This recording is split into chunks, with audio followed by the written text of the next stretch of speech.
This week on Just Solutions, rural communities in Wisconsin are battling proposed concentrated animal feeding operations, or CAFOs, giant industrial-scale hog farms that pose grave threats to residents' properties, local economies, as well as surrounding airland and waterways.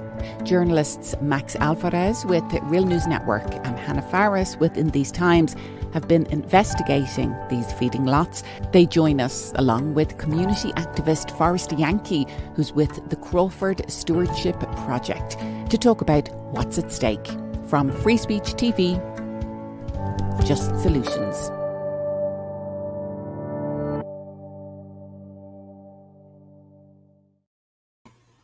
Well, that investigation by the Real News Network and In These Times, and that's Project The Wisconsin Idea, is the subject of a documentary and interview series that we are delighted to be broadcasting on Free Speech TV later this month. And to get a sense of what we're going to see in that documentary, let's check out the trailer first. It's hard to really, I think, sum up, how I feel about all this, right? Because at this point, I'm really just trying to kind of contain my blind rage at everything that we've learned about this. And I think that that's one of the really depressing things, but urgent things that I want folks like watching this to understand, right, is everyone knows where this is going, right? The townspeople know where it's going because they were the ones who researched it. Here we are on Harvest Lane. This is the site of the proposed growth feeder pig to CAFO. Just down valley is the Kickapoo River. This collection of effigy mounds, and you can see that these are thunderbirds, and then these are bears, and these are linear, which, but most, not all, but most of them have burials in them. It just percolates right into the groundwater right now. And people take that up into their wells, and it goes into the river. The dynamics of how groundwater reacts, it doesn't just go down. Groundwater also rises. They've put everything you need to know out there in public view. We know what these CAFOs do. We know what they're going to do specifically in this area because of the way the landscape is, because of how much manure we know they're going to produce. And yet it's really just kind of a situation of who has the power to kind of ram through their version of reality right now, right? And right now that's big ag. And people need to care about this. People need to raise their voices about this. People need to recognize that there are folks all around this community who are fighting for not just like their land, their air, and their water, but I mean their community as such.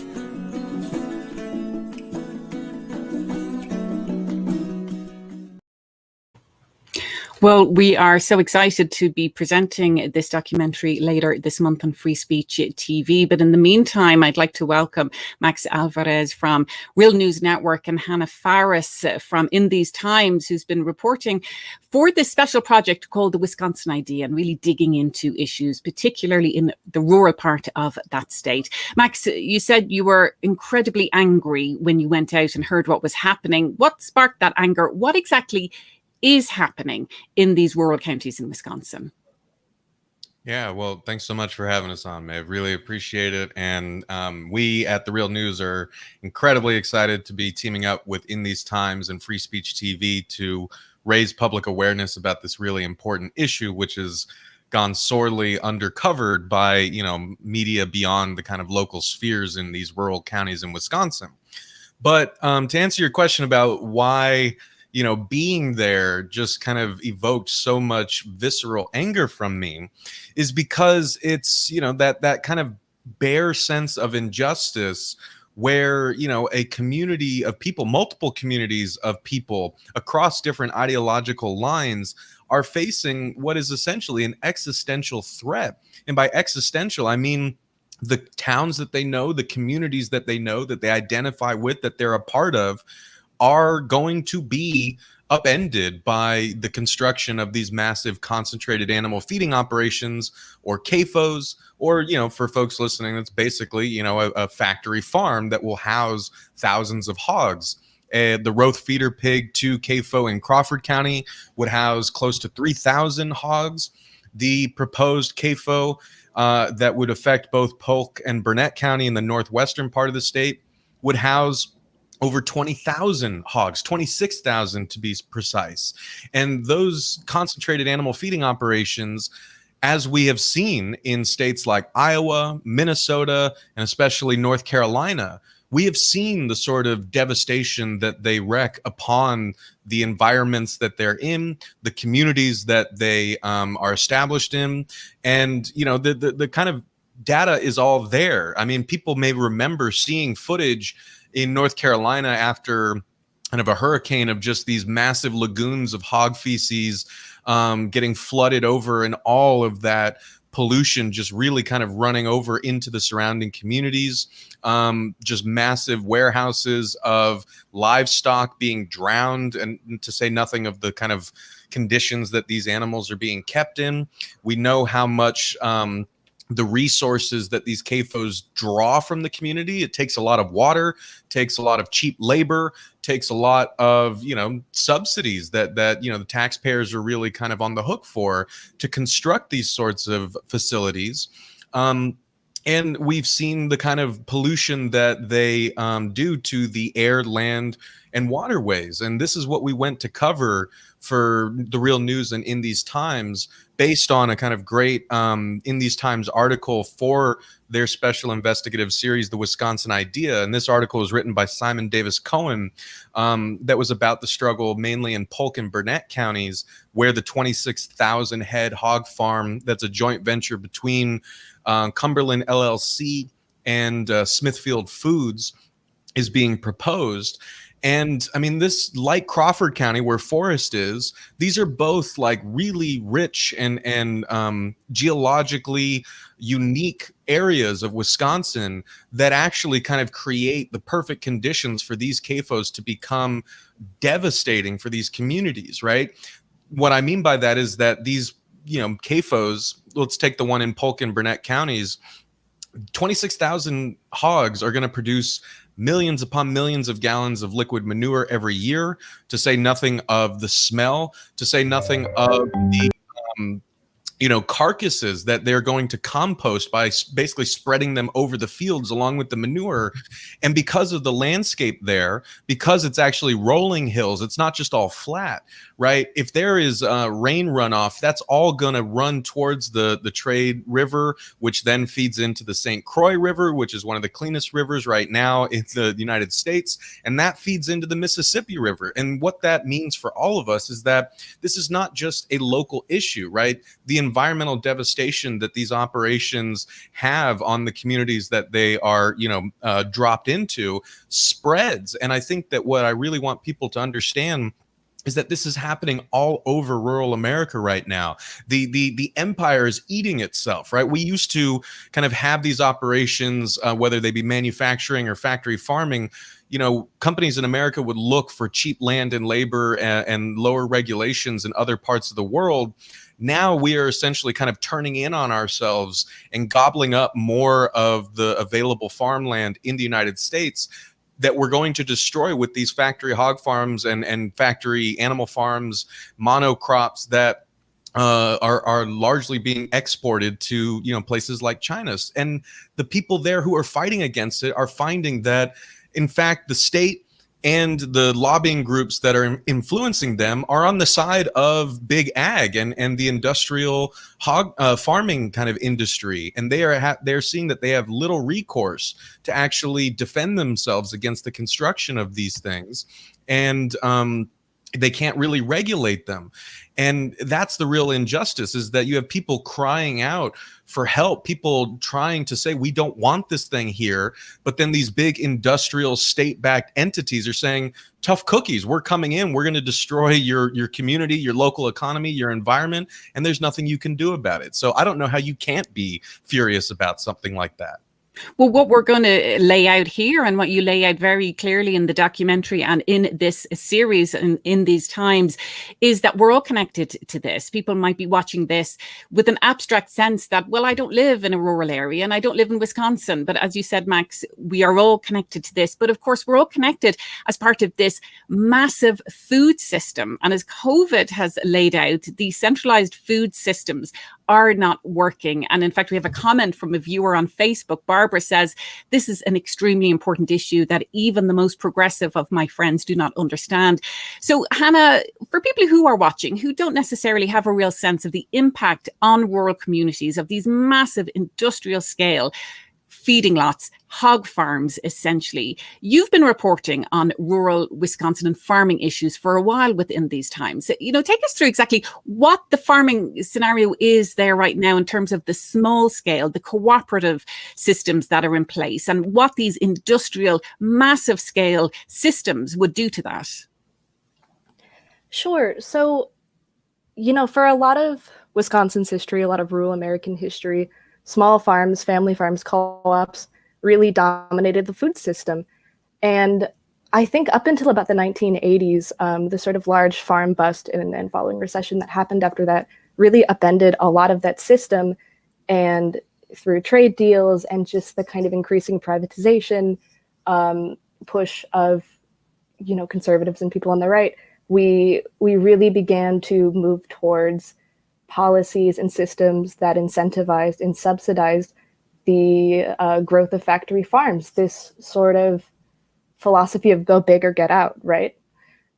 So we see that in Wisconsin. I think, I don't have the exact number, but in the last decade, maybe half, 3/4 of family farms, especially dairies, which dominate Wisconsin, have shuttered, while milk production, while cattle has gone up. But it's just increasingly been swallowed up by these factory farms that have 10, 25,000 cows. And you see it in areas like Kewaunee County, especially, which is on the eastern, northeastern side of Wisconsin. Not only are farms swallowing up the land, swallowing up the resources, the subsidies, not only are these lobby groups in the state house working with national leaders to continue creating these policies that only work to starve farms and grow these larger farms, but because they're just destroying the land, they're extracting the land, that alone is driving farmers out of business, driving them out of the state. In southwestern Wisconsin, in Crawford, and in northwestern Wisconsin, in Polk and Burnett County, you have farmers who fled Iowa because of the explosion of hog CAFOs there that sought refuge in this kind of untapped area and are now looking to move again as these larger farms are coming in. So it's a mix of that, and then, especially in the state of Wisconsin, this series of deregulatory laws that have been enacted dating back to 2004, the livestock sighting law, that essentially strip control from communities, from local governments, essentially stripping them from the ability to have a say in if a large farm can even come to their community, let alone where it can be, how much manure it can spread, under the justification that communities don't have the resources to conduct research to make these laws themselves. They don't know any better. Leave it to the hands of this kind of one governing body and creating a one-size-fits-all series of regulations that is inadequate in any sense, but especially in places like Crawford, as I think Forrest would be a great person to talk more at length about this. It's really just starved communities and left them susceptible to the intrusion of these farms with very little recourse. Well, this is a great moment to bring on Forest Jahnke, who is an activist on the ground in Crawford County, one of these communities that's battling the CAFOs, these industrial-sized hog farms. And this issue of local control, Forest, if so many people on the ground do not want this, why are the county commissioners, why are the local authorities allowing this to happen? Take us through how the local control issue is a major, major deal here. Yeah, thank you for having me. Sorry you don't get my video because internet is one of the many things that have been ignored in our rural communities and underprovided. And this connects to what you're talking about, where, yes, if it came to a Democratic vote, I definitely believe that CAFOs would not be approved, but that's unfortunately not how things work. And there's a real incredible amount of disempowerment and discouragement really at every level, starting with individual citizens and neighbors, those most impacted by these, who are told if you're concerned, then there's these box of allowable remedies that you're able to do. You're able to talk to your elected representatives or sign a petition or show up at the hearing to speak.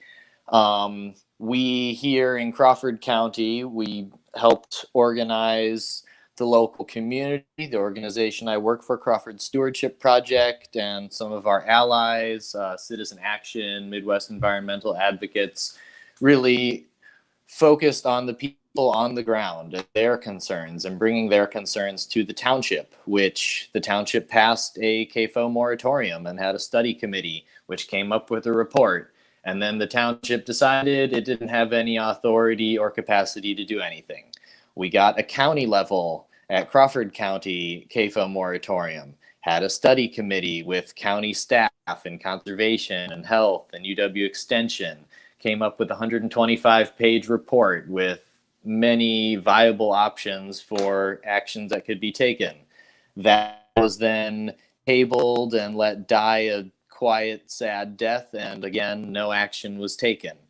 We've participated as fully as possible in the DNR processes, where we've brought forward expert reviewers of the nutrient management plan. We've taken people to some of the sites on this ridge. You can see we're in a cave here up on that ridge, which is one of the many indications of how susceptible this area is to both surface water and groundwater pollution because of our fractured karst bedrock and the steep slopes in this area. And yet what we saw from the DNR was basically their pro forma cut and paste analysis, and they're getting ready to rubber stamp this operation like they have every operation in the state of Wisconsin, because local control has been removed. Even the DNR employees feel very restricted in what they're authorized to do. They didn't have a hydrogeologist on the CAFO permitting staff at this time, so they had to bring in someone externally. This person did no groundwater quantity analysis. They mislabeled the bedrock because the map they were using was from the 1870s. So there's all these layers of disempowerment and passing the buck. And at the end of the day, no matter how well-researched and well-spoken and polite citizens and organizations like ours are, when we come forward to the people making the decisions, it seems like there's very little impact time and time again. And this is a huge shift in agriculture in this area. The farm crisis of the 80s was mentioned, and that farm crisis really continued to date in this area. We're losing family farmers at an alarming rate, and farmers are being told and trapped in the system that if they want to make money, they have to accept almost no money for their product, and they have to have 10,000 pigs in order to send their kids to college, or 1,000 acres or more of crops in order to make any money. So in part, our concerns are with this specific operation and how much manure, 9.4 million gallons of manure, would be spread on this narrow, sensitive ridge above some incredibly beautiful and special areas, the Kickapoo River, the Wisconsin River, wetlands of international importance, conservation opportunity areas. But those are far less considered than the application and the applicant's right to do with their property what they feel. And it's been a real struggle. Well, Forest, we may not have seen you on video today, internet connectivity being just one of the issues facing rural constituents these days. But this idea that these industrial scale operations will come to these rural communities, and the stripping of local control so those local communities can do little about it. I'd like to go back to Max Alvarez from the Real News Network. Max, earlier you mentioned that so much of this pork that's being produced will end up in China, and this is part of a global food system. And I believe somebody in Crawford County said that we're on the waste end of this system. So we've heard about the quantities of manure that will be dumped essentially in these communities. But also, one of the arguments that's often put forward when these big industrial operations go in, whether it's food lots like this or even fracking operations, there's so many similarities here, is that, well, this will generate jobs on the ground, but the jobs that could be generated are low wage and also on the low end of the spectrum. So take us through that not only would you just have low wage jobs, if any jobs are generated, but you're also dealing with the waste end of this global agricultural system. So I think it's a brilliant question, because I think one of our main jobs in the media, right, is to help people understand how these systems are interconnected and how they impact us, right? And what the kind of incentive structure that's driving that is, right? And like you said, let's take the kind of 26,000 head hog farm that is being proposed in Burnett County. One of the reasons we're looking at both Polk and Burnett County is that massive facility will impact people in both of those counties, but also everyone there knows that it's not just going to be this one facility. They want to establish an entire kind of network of facilities so they can slaughter, package, and kind of process all these, hogs, right? I mean, they don't want to freeze these hogs and drive them all the way over to Iowa. So they know that this is really just the tip of the iceberg. And if this CAFO gets in, it's going to entirely change the landscape there, the community there, the local economy there. And this is connected to other stuff that we have seen throughout the pandemic, right? Recall, if you will, that, I just on my podcast, Working People, I just had the great labor leader out there in Sioux Falls, Cooper Caraway, come on and talk about workers at the Smithfield pork processing plant there in Sioux Falls. They had an important victory recently. But we probably all remember that earlier in the pandemic, that very facility suffered one of the biggest COVID outbreaks of any work site in the United States. In fact, for a time, it was the biggest workplace COVID hotspot that wasn't related to the military, right? And so we know that already the Smithfield operations, not just these concentrated animal feeding operations, but in their pork processing plants, they exploit their workers. They don't protect their workers. And when you talk about so that struggle is what I meant to say, is that struggle in the pork processing plant in Sioux Falls and in other parts of the country is deeply connected to the struggles here in rural parts of the country, where, the question of cheap labor is also really important. Like Forrest was kind of describing, right? You have this sort of downward funnel, this horrifying kind of process where local farmers who used to be able to kind of own their land, till their land, treat their land with respect, make a living off their land, farm responsibly with mixed grazing, mixed crops, those are kind of going by the wayside. And now former owner operators of their own farms are either becoming employees of big ag in operations, factory farming operations, or they're leaving, right? And so that's kind of the option that's being left for people. Meanwhile, as a small-scale hay farmer in Polk County, Lisa Dorr, who we talked to in the Real News documentary, says, she pointed out that in these CAFOs, the only real jobs that are going to be generated for the community there are kind of like the development jobs for building the facilities themselves.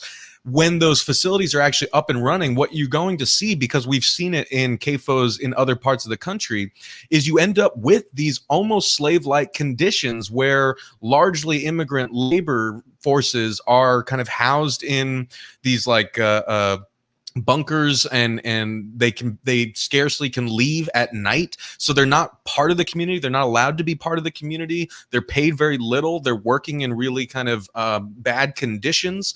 that's where those jobs that are going to be kind of created, right? I mean, it's not going to benefit the community at large, except for, as Forrest mentioned, the few people who are essentially selling their land so that these CAFOs can spread manure over it. And that's where you really see this kind of dynamic in these towns, where a lot of the townspeople are getting angry at their neighbors because their neighbors are selling their acres of land and saying, yeah, you can spread manure here. And then their neighbor is saying, well, wait, all that runoff is going to come over to my property. How could you do this to me? Right. And so you're seeing a really kind of a serious split there between the people who, as Forrest said, largely have no other economic opportunities, who are giving up their land to these industrial operations, and it's impacting everyone, and it's ripping the communities apart. And it's a really sad thing that we all need to care about. We'd love to hear from our viewers. Let us know where you're watching. Maybe you're in Wisconsin. Maybe you're in a different state that's also dealt with this issue. Or maybe you are, as we all are, food consumers that are becoming more aware of our place in this globalized, centralized food system. But in the last couple of minutes that we have, and don't forget, people will have the opportunity to view the documentary and subsequent interviews done by Max with some of these folks that we're talking about. But Hannah, Faris, what is happening on the ground in Wisconsin? We've heard about the stripping of local control, but is there anything that can be done to support these communities? Is it something that we just need new elected officials, new laws? What can be done and what is happening?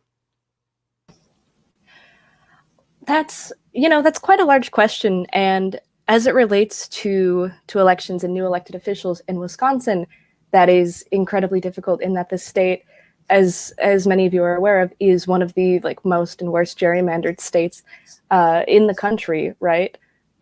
So you're at a point where the elections have become so rigged, until that issue itself is addressed, in which there are amazing coalitions of folks across the state working on this. But until that is really approached and made equitable, I don't know that electoral politics is the way to solve this. In addition to that, it's not a Democrat or Republican issue, in that many of the legislators in the state that are on the side of Big Ag, that work with these lobby groups like the Wisconsin Pork Producers Association, are Democrats in districts like counties in Kewaunee County that have become so super saturated with manure and pollution that 1 in 3 private wells are undrinkable, are unsafe to drink from.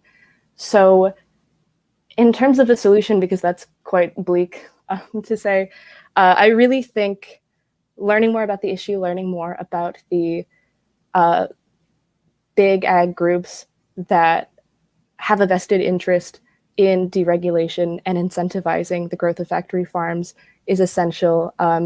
Doing what you can to support, connect with groups like the Crawford Stewardship Project. There are groups in Polk and Burnett County. And I think really just learning more about where your food is coming from, who is making it, what are the conditions. Buying local, buying small is always kind of the go-to answer. But yeah, really just looking more into where things are coming from. That's why we're so excited to be able to bring our viewers this documentary that is a collaboration between the Real News Network and In These Times, that features many of these folks in the community. And of course, we haven't even touched on the impact on the animals themselves who are held in these massive feeding lots. So do stay tuned. Coming later this month, this special documentary from the Real News Network and In These Times, taking a look at what these CAFOs will mean for rural Wisconsin. It'll be a documentary also paired with some interviews as well, digging in even deeper. So stay tuned for that series later in July here on Free Speech TV. And next week on Just Solutions, we're going to take a look at the filibuster. Why is so much political power in the hands of the few? We'll hear about the racist origins of the filibuster system and what's being done to abolish it. Same time, same place next week on Free Speech TV, Just Solutions.